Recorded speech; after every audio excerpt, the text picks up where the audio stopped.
회생파산TV 김영용 법무사입니다. 이번 시간에는 영상을 보시면 다들 반가워하실 내용을 준비해 봤습니다.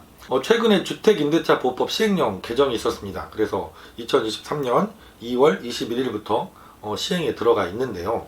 그 내용을 좀 소개해 드리려고 해요. 작년 하반기부터 해서 뉴스 기사에서 방송에서 많이 보셨던 기사 중에 한 가지가 전세 사기일 거예요. 전세 사기.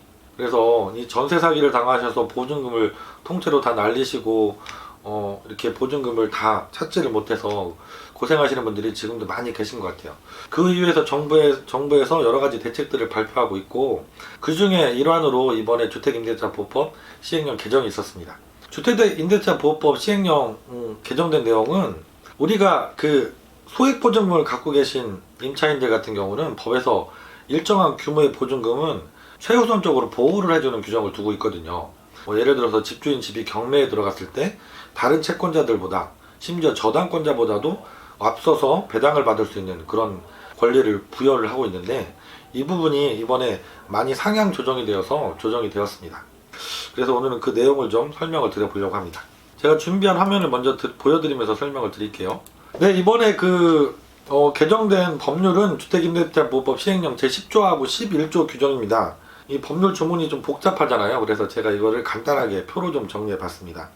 10조 규정은 보증금 중 일정액의 범위라는 규정이고요. 11조는 우선 변제를 받을 수 있는 임차인의 범위 규정입니다.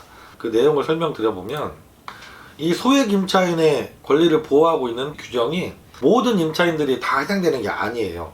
소액 임차인이기 때문에 보증금이 일정 규모 이하이신 분들, 보증금 규모가 좀 작으신 분들을 우선적으로 보호를 하는 규정이거든요. 그래서 예를 들면 서울특별시 같은 경우는 보증금 전체 규모가 1억 6,500만 원 이하일 때 5,500만 원까지 보호하는 걸로 이번에 개정이 되었어요. 이게 보호를 받을 수 있는 임차인의 보증금 총액은 1,500만 원씩 다 올랐습니다. 4가지 권역으로 구별이 되는데 4가지 권역 모두 다 일률적으로 1,500만 원이 올랐고요. 그러니까 종전에는 서울 같은 경우는 1억 5천만 원 이하인 보증금들만 보호를 받았는데, 이제 1억 6,500만 원 이하인 보증금을 갖고 계신 임차인들도 이 규정에 적용이 돼서 보호를 받을 수 있게 된 것이죠.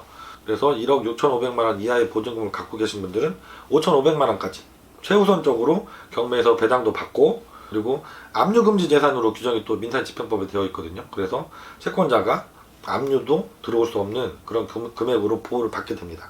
이 보호받는 금액도 권역별로 다 500만 원씩 일률적으로 상향 조정이 되었어요.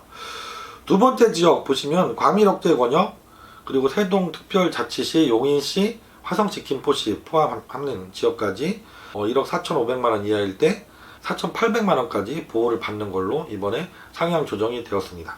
세 번째 지역은 광역시, 그리고 안산시, 광주시, 파주시, 이천시, 평택시까지인데요. 여기는 8,500만 원 이하 보증금을 갖고 계신 분들은 2,800만 원까지 압류도 되지 않고 경매에서 최우선적으로 배당을 받을 수 있는 금액으로 500만 원 역시 상향 조정이 되었습니다. 마지막으로 그 밖의 지역 7,500만 원 이하 보증금을 갖고 계신 임차인들은 2,500만 원까지 역시 최우선적으로 보호를 받는 걸로 500만 원이 상향이 되었습니다. 그러면 우리 이제 회생파산TV 구독자 여러분들한테 또 관심사항, 그러면 이 규정이 개인 파산, 개인회생에서는 어떻게 유리해진 것이냐, 이 부분을 설명을 드려볼게요. 먼저 법률 규정을 간단하게 보면, 채무자획생 및 파산에 관한 법률 383조 규정입니다. 우선 파산에 관한 규정인데요. 파산재단에 속하지 아니하는 재산, 이렇게 규정이 되어 있죠. 첫 번째가 압류할 수 없는 재산은 파산재단에 속하지 아니한다, 이렇게 되어 있죠. 제가 앞에서 설명드린 것처럼 이번에 상향 조정된 그 금액까지는 채권자가 압류를 할 수 없도록 민사집행법에 규정을 두고 있어요. 그렇기 때문에 이번에 500만 원씩 다 올랐기 때문에 채권자들이 압류할 수 있는 금액이 그만큼 커진 거죠. 그래서 파산재단에도 속하지 않는다고, 압류할 수 없는 재산은 파산재단이 아니다라고 규정을 두고 있기 때문에 파산 신청을 하시는 경우에도 이 재산은 보호를 받을 수 있는 겁니다. 그래서 내가 서울 지역에 예를 들어서 5,500만 원 보증금으로 월세를 살고 계신 분이 계시다고 하면, 이분은 종전 규정으로 적용을 하면 5천만 원까지만 보호를 받으니까 500만 원은 파산재단에 속하잖아요. 그럼 법원에 500만 원을 환수를 당하고 면책을 받으셔야 됐거든요. 그런데 이번에 500만 원이 올랐기 때문에 5,500만 원을 갖고 있어도 5,500이 전체가 다 보호를 받아서 법원에 금액을 하나도 환수당하지 않고 바로 면책이 가능해졌다, 이렇게 하시면 될 것 같아요. 그리고 두 번째, 개인 회생에서는 어떻게 적용을 받는 것이냐. 이 383조 규정이 개인회생 규정이 그대로 준용이 됩니다. 채무자 회생 및 파산에 관한 법률 580조 사망 규정인데요. 여기에서 383조 규정을 준용을 그대로 하고 있거든요. 그러니까 개인회생에서도 압류할 수 없는 재산은 개인회생 재산에서 빼주게 되어 있습니다. 이 얘기는 뭐냐면 우리가 개인회생할 때 재산이 있으면 재산보다 많이 갚아야 된다는 규정이 있잖아요. 청산가치 보장의 원칙. 여기에서 우리가 재산에서 뺄 수 있는 금액이 종전보다 500만 원이 늘어난 거죠. 전국 모든 지역 상관없이.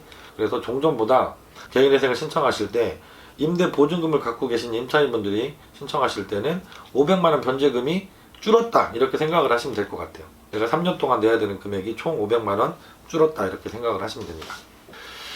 그러면 아까 그 보호받는 임차인의 범위가 있다고 설명을 드렸잖아요. 서울 같으면 1억 6,500만 원 이하인 분들만 이 규정을 적용받을 수 있다라고 말씀을 드렸잖아요. 그럼 내가 이 1억 6,500만 원을 넘는 분들은 보증금의 규모가 이 규정을 하나도 적용을 못 받는 것이냐 이렇게 생각을 하실 수도 있을 것 같아요. 실제로 이렇게 상담을 하는 사무실들도 있습니다. 그래서 저희 사무실에 재차 상담이 오셨을 때 말씀드리면 놀라는 분들도 가끔 계시거든요. 그렇지 않아요. 그 보증금의 규모가 법에서 보호하고 있는 주택임대차보호법에서 보호하고 있는 그 금액 이상을 초과하더라도 보호를 받는 규정이 채무자회생법에는 규정이 있습니다. 아까 보여드린 383조 2항의 규정인데요. 거기에 보면 파산재단에서 면제를 할 수 있다라는 면제재산 신청 규정이거든요. 이 규정 중에서 대표적인 게 바로 임대차 보증금.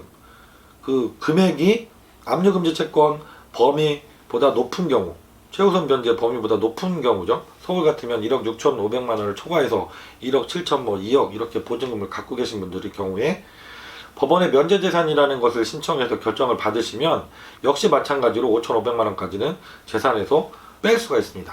이게 마찬가지로 개인회생에 그대로 준용이 되기 때문에 개인회생 절차에서도 내가 보증금 금액이 1억 6,500보다 훨씬 커서 2억 3억이 되시더라도 면제재산 신청을 하셔서 5,500만 원까지는 재산에서 공제해달라 이렇게 신청하시고 결정을 받으실 수가 있어요.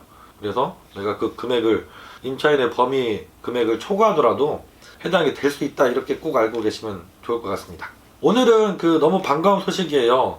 주택임대차보호법 시행령 개정에 대해서 설명을 드렸고요. 다음에도 다른 법률 개정이 있는 경우에 제가 빠르게 영상을 준비해서 여러분께 알려드리도록 하겠습니다. 김영용 법무사였습니다. 감사합니다.